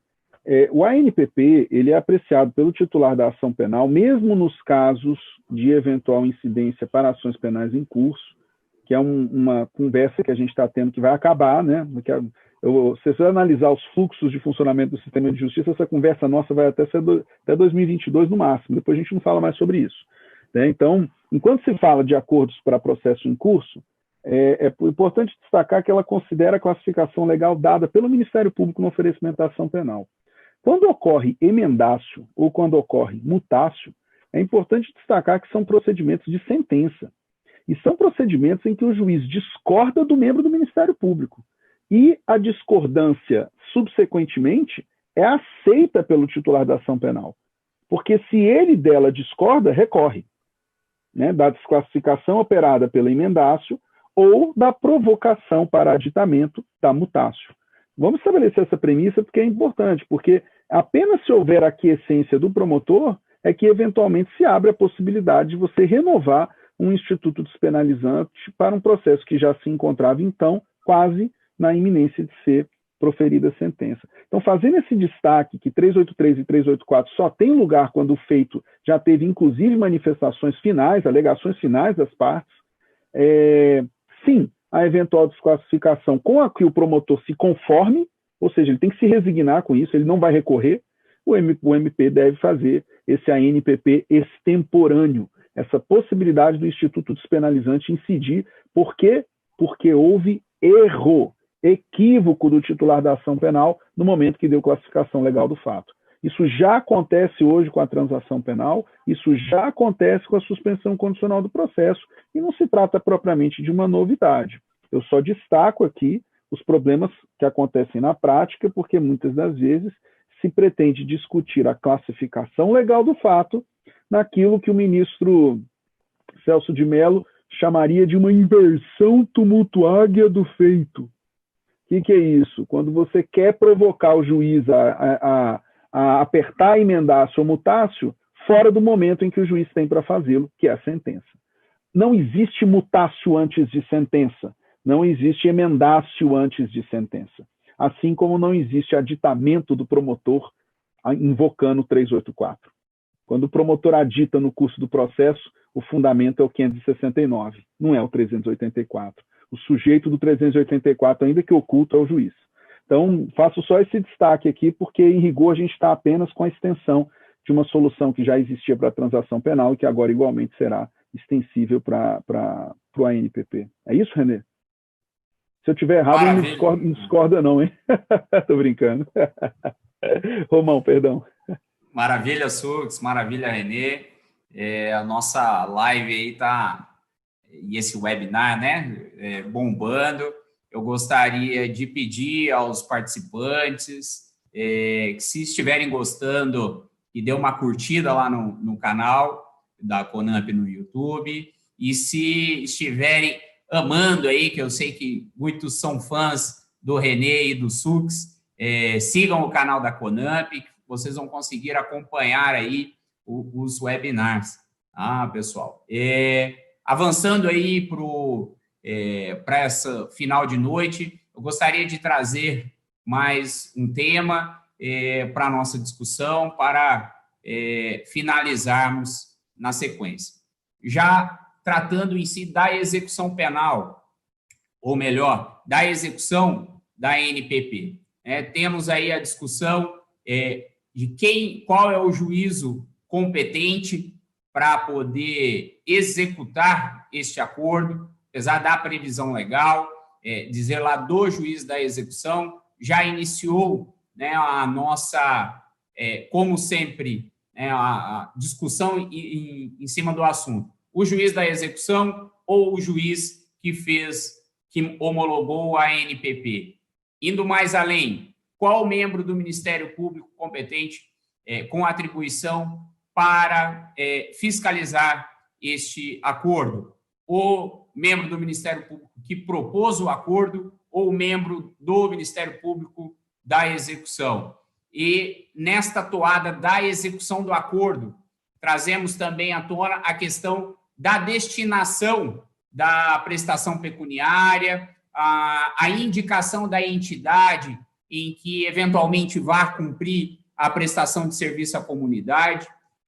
O que vocês enxergam aí acerca da execução em si da ANPP? Quer começar, Renê? Começa você. Pode ser. Bom, na verdade, foi uma opção legal bastante criticável. Primeiro porque o acordo de não persecução penal, por ser uma resposta, uma maneira de desjudicializar e de despenalização, pretendia fazer com que o sujeito que celebrasse o acordo de não persecução penal não se sentisse como tal, como alguém penalizado. Colocá-lo para cumprir pena justamente aonde estão aqueles que foram condenados definitivamente me parece um propósito completamente antagônico a isso. Então, me parece por isso, nesse primeiro ponto, que é uma opção legal criticável. A gente sabe qual foi o objetivo, qual foi a finalidade do legislador, que foi, sem dúvida nenhuma, um aproveitamento da expertise do juiz da execução, que já tem ali o know-how, já sabe como é que fiscaliza o cumprimento de medidas semelhantes às prestações de serviços da comunidade, ou às penas restritivas de direito, e isso poderia facilitar a execução dessas sanções. Mas, tirando para além desse problema, digamos, de ordem lógica do direito penal, de você aproximar pessoas que não são merecedoras de uma aproximação no que se refere a alguém que foi condenado criminalmente, o que já é por si só problemático, me parece que a outra problemática é o seguinte: o promotor de justiça fixa com o acusado, negocia com o acusado a celebração de um acordo de não persecução penal para ele prestar serviços à comunidade, por exemplo, para a creche Ave Maria, da Nossa Senhora da Ave Maria, no tal lugar, durante três dias por semana, e estabelece ali a maneira como essa prestação de serviço será fixada. Remetido o caso para o juiz da execução, isso não fica claro na legislação, o juiz da execução pode rever a maneira com que isso vai ser cumprido? Porque se nós admitirmos essa possibilidade, nós estaremos colocando um ingrediente de incerteza, de insegurança jurídica no cumprimento do acordo de não persecução penal, que vai justamente ao encontro, ou de encontro, com um dos princípios mais caros do processo, ou do devido processo consensual, que é o estabelecimento das prestações a partir de decisões autorreferenciadas das partes. Quando alguém senta num gabinete ou senta numa mesa de negociação, as prestações acertadas e negociadas devem se manter incólumes, ou tal qual mantidas na negociação original, no máximo possível. Então, a criação, a possibilidade de um terceiro intervir e rever essas cláusulas enfraquece muito a própria força cogente e a própria credibilidade que o acordo precisa ter para que ele seja efetivamente cumprido. Então, me parece que há aí uma criação ou a sustentação de um elemento que pode criar um elemento de incerteza na execução do acordo de não persecução penal.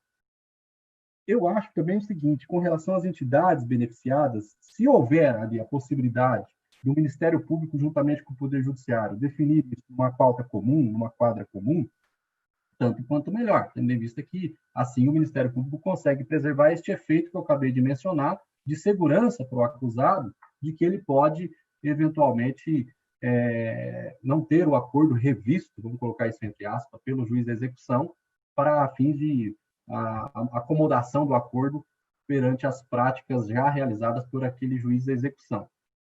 Se isso não for possível, aí sim nós estamos diante de um problema grande, porque esse choque de escolhas entre instituições pode colocar justamente o acordo de uma maneira, ou pode colocar em rota de colisão as decisões proferidas pelo promotor de justiça e juiz que homologa o acordo, e o promotor de justiça da execução e o juiz da execução, e isso pode, sem dúvida nenhuma, criar um maior descrédito para os acordos de não persecução penal, na medida em que a negociação realizada lá atrás, no momento da homologação do acordo, pode ser revista ou desprezada por esses outros agentes públicos. E isso pode causar conflitos bastante de difícil compreensão para o cidadão comum, porque ele vai ser colhido de surpresa com uma nova decisão, com uma nova maneira de rever o seu acordo.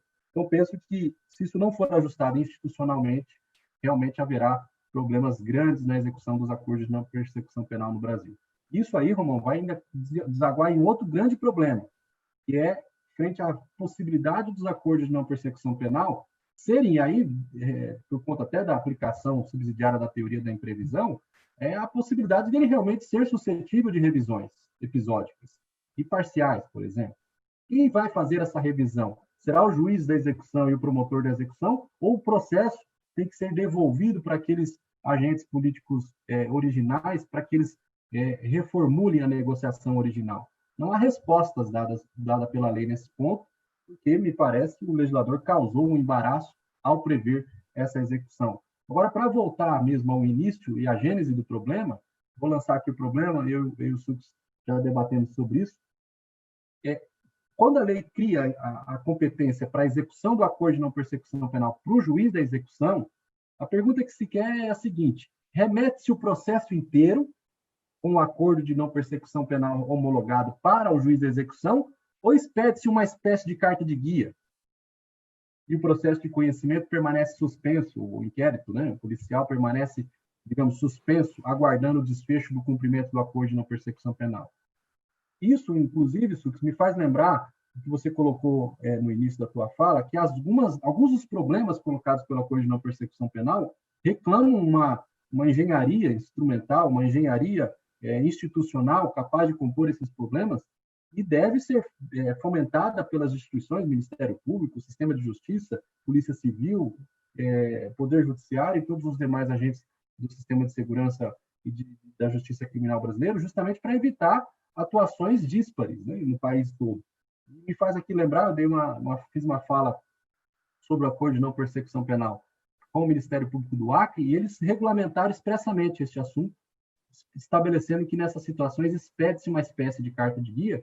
Eles até mencionam que essa já era uma praxe consolidada no que se refere à suspensão condicional do processo, que também em alguns lugares era cumprida e fiscalizada junto ao juiz da execução penal, para justamente evitar que o processo fique tramitando indevidamente entre juiz de conhecimento e juiz de execução penal, consumindo ali, às vezes, tempo desnecessário nessa tramitação e, inclusive, de maneira a otimizar a função de cada um desses juízes. Mas devolvo a palavra aí para o Sux para ele fazer as complementações sobre essa questão, que é bem bacana. Eu estou de acordo com você. Assim. Primeiro, eu destacaria isso, né? Quando teve a edição da lei, acho que agora já ficou claro isso, não fazia o menor sentido admitir que houvesse uma figura, por exemplo, de concorrência de competências, né? Ou seja, uma competência para fiscalizar o cumprimento do acordo do juiz da execução penal concorrente com a competência do juízo criminal que homologa. Não é bem isso. Até por essa razão que parece que o ANPP reclama a tomada de empréstimo aqui do artigo 147 da LEP. Né? Não se inova procedimento, não se inova a competência do juiz da execução penal quando o legislador formaliza o ANPP. É uma opção infeliz do legislador, né? Não é uma opção positiva, particularmente eu faço essa crítica porque o que o ANPP visa evitar justamente é esse fluxo do sistema de justiça criminal complicado. Se eu pudesse fazer um paralelo aqui, algo parecido com o artigo 16 da Lei Maria da Penha.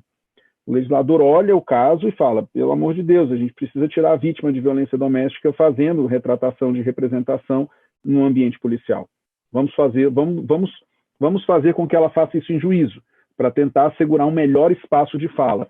É algo parecido. Quando o legislador faz a opção infeliz de jogar o ANPP para execução da pena, ele mata, ele dá uma facada no coração do Instituto e joga para a execução da pena uma coisa que, em rigor, repito, é justamente para escapar desse fracassado fluxo de funcionamento do sistema de justiça. Mas, estabelecendo que seja assim, me parece que o caso, efetivamente, é tomar de empréstimo o artigo 147 e expedir uma guia. E aí, Renê, aí o cuidado, por exemplo, na construção dos textos, dos acordos, os formulários do ANPP. O ANPP me parece ser efetivamente uma situação de cumprimento e checagem pontual, lançada no tempo e detalhada ao longo do tempo. E aí, atenção para um ponto aqui, né?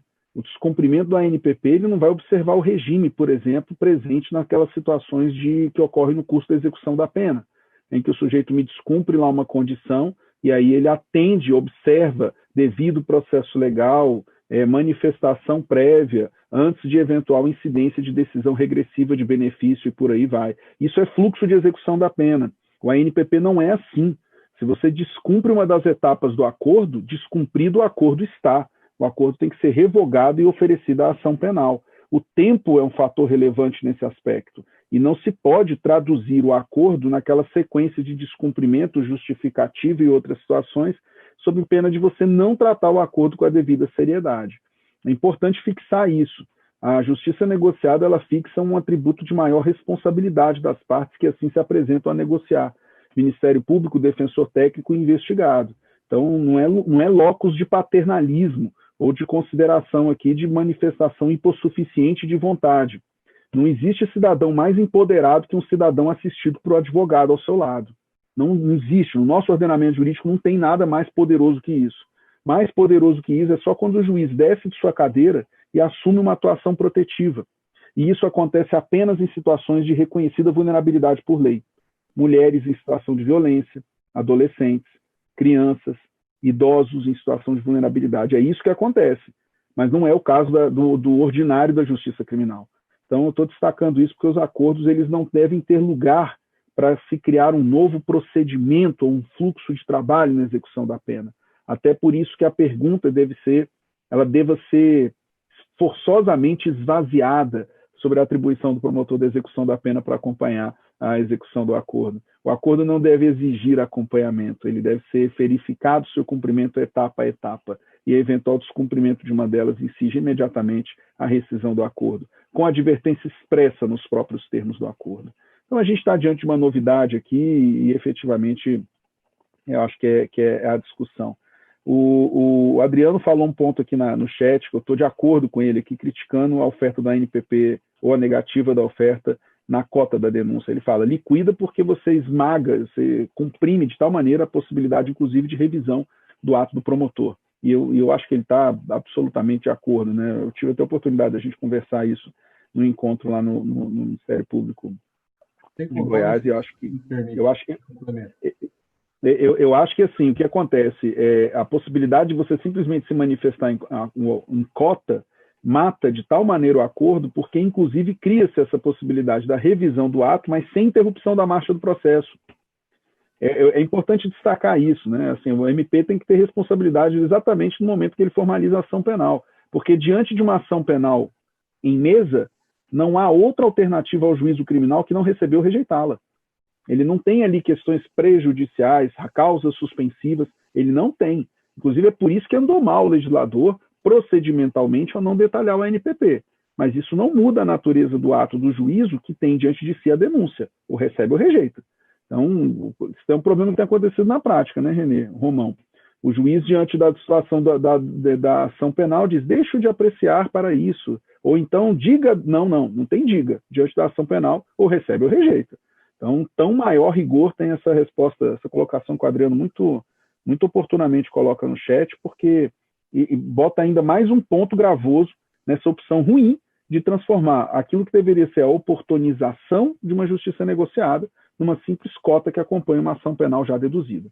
O que o MP teria que fazer efetivamente é sinalizar o exercício da ação penal no sentido, olha, eu estou convicto que o caso é de ação penal, mas igualmente verifico que a hipótese admite acordo. Vamos sentar para negociar, assinala prazo, se o caso que seja, e aí, inclusive, com a consequência admoestada de que o silêncio no prazo ensejará recusa ao acordo. Isso é possibilidade.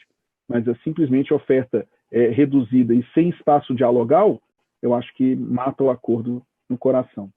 E aqui já me alonguei demais, peço até desculpas, viu, Romão? Agradecendo mais uma vez essa oportunidade de estar aqui participando desse espaço tão feliz, tão oportuno, como a CONAMP tem promovido esses diálogos penais. Ao lado do Renê, então, sensacional. O Renê é um amigo aí que a pós-graduação me deu e um cara que eu aprendi a admirar dia a dia, assim como você. Muito obrigado pelo convite mais uma vez. Sux e Renê, já levei um puxão de orelha aqui do nosso chefe Pedro Ivo, dizendo que o webinar estendeu demais, mas acredito aí que até pelo público que ficou acompanhando os ensinamentos do nosso querido Sux e Renê nesta noite, valeu muito a pena, né? Apesar de nós estamos aí com 1h40, né? Peço desculpas a todos os que enviaram questões e aí não pudemos responder. Temos outros canais, se puderem entrar em contato, podem enviar por e-mail. Estamos aí para auxiliar da melhor maneira possível. Fazer um agradecimento especial ao nosso presidente Murrieta, ao Pedro Ivo, pela idealização deste projeto, pela concretude, e isso tem trazido benefícios ímpares para a classe e para os operadores do direito que têm acompanhado as nossas discussões aqui no canal da CONAMP. Muito obrigado também, Sux e Renê, ambos doutrinadores, pensadores do Ministério Público Brasileiro, que nos ensinam, como o Renê falou, Sux é um professor de todos nós, um cara excepcional, trabalha há um bom tempo no CNMP, contribuindo com o Ministério Público Brasileiro, está lá na Comissão do Controle Externo da Atividade Policial, na Comissão da Execução Penal. Renê também, nosso mestre, digníssimo amigo, parceiro aqui do Ministério Público do Mato Grosso. Fazer um parênteses aqui, Renê, que o Sux, que o Renê e a sua equipe do Mato Grosso é um freguês constante do Mato Grosso, nossos torneios regionais e nacional. A briga é mais dura. Agora, com o nosso Mato Grosso, mas ele sabe que ele tem um carinho muito especial. Ambos, né? Obrigado por essa noite deliciosa. É um prestígio, um privilégio poder fazer parte desta bancada com duas pessoas singulares, ímpares. Um agradecimento a todos que nos acompanharam nesta noite. Se gostaram, amaram aí Sux e Renê, além de curtir e acompanhar o canal, compartilhe com seus amigos, que isso vai trazer aí fôlego para a CONAMP continuar com este projeto. Devolvo a palavra ao Renê e ao Sux para suas considerações finais, para encerrarmos essa noite. Como eu tenho medo do Pedro Ivo, e o Pedro Ivo já mandou a gente acabar esse negócio, né, Romão? Então, é só mesmo muito obrigado. Corrigi aqui minha confusão, eu achei que no chat, eu achei que o Adriano era o nosso colega do Centro de Apoio Operacional do MP de Goiás, e o Adriano Camargo é juiz do Tribunal de Justiça do Estado de Goiás. Aliás, tribunal que eu tenho amigos muito queridos, pessoas que eu admiro bastante. Então, feita aí a correção, agradeço a possibilidade do debate, agradeço aos colegas que também participaram aqui no chat do YouTube. Eu não consegui responder a todos, perguntas sensacionais, daria para a gente conversar aqui até meia-noite, mas de resto a gente vai teremos outras oportunidades. Parabéns pelo espaço, e eu me sinto absolutamente envaidecido e orgulhoso de tomar parte desse projeto. Fico à disposição aqui sempre, e aqui, mais do que um espaço de admiração dos profissionais que passam pelo Diálogos da CONAMP, é um espaço onde eu igualmente me permito encontrar os amigos. Obrigado, grande abraço, boa noite a todos. Bom, da mesma forma, pessoal, eu gostaria de dizer que é uma tremenda alegria, uma satisfação participar de um evento como este, que já se consolida aí como um marco de divulgação, de difusão do conhecimento. A CONAMP está de parabéns. Nosso presidente Murrieta teve uma excelente iniciativa e, sem dúvida nenhuma, ela tem para permanecer aí como sendo uma iniciativa perene da CONAMP e do Ministério Público Brasileiro. Quero agradecer a presença e o compartilhamento aqui dos conhecimentos com o nosso amigo Antônio Suxberger, e a sua presidência, Romão, como sempre, é bem humorada, bem divertida, que torna o ambiente mais adequadamente profícuo para uma discussão como a gente fez aqui, pessoal. Quero agradecer novamente e dizer que coloco-me aí à disposição para outras situações, outros debates, e desejar uma boa noite para todos. Okay. Obrigado mais uma vez a vocês dois, obrigado a todos que acompanharam a live aí até o final. Desejo muita saúde a todos que estão nos acompanhando e aos seus familiares, que possamos logo passar por este período de isolamento e pandemia e estarmos próximos aí, nos abraçando e celebrando a vida. Saúde, sorte e sucesso a todos. Meu muito obrigado.